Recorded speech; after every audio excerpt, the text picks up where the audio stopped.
Today's reading from the book of James is James chapter 3.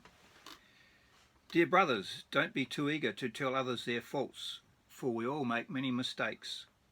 And when we teachers of religion, who should know better, do wrong, our punishment will be greater than it would be for others.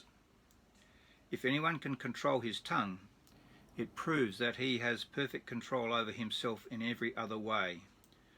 We can make a large horse turn around and go wherever we want by means of a small bit in his mouth, and a tiny rudder makes a huge ship turn wherever the pilot wants it to go, even though the winds are strong. So although the tongue is a small thing, but what enormous damage it can do. A great forest can be set on fire by one tiny spark, and the tongue is a flame of fire. It is full of wickedness and poisons every part of the body, and the tongue is set on fire by hell itself, and can turn our whole lives into a blazing flame of destruction and disaster.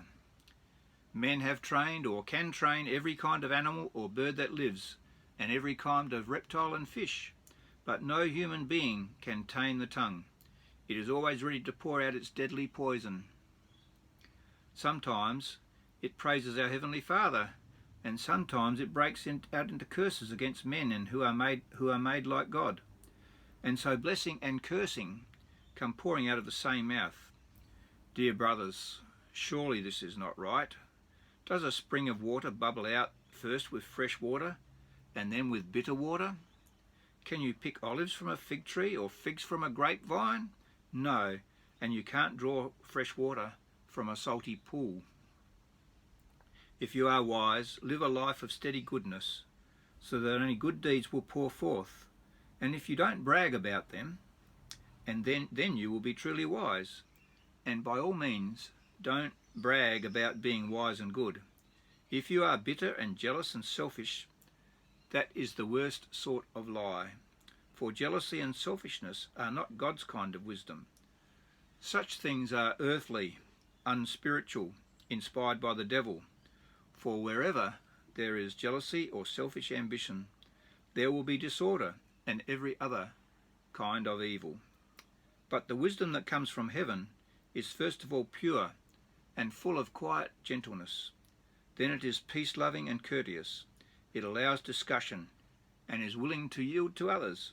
It is full of mercy and good deeds. It is wholehearted and straightforward and sincere.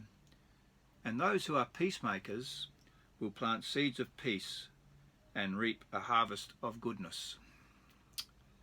Some more wonderful words of wisdom, particularly about the tongue and how we need to tame it. And we can really only tame it when we allow God to control our lives, because it will be out of control if we don't. So that was James chapter 3. Next reading will be James chapter 4. I hope you're taking all of this in.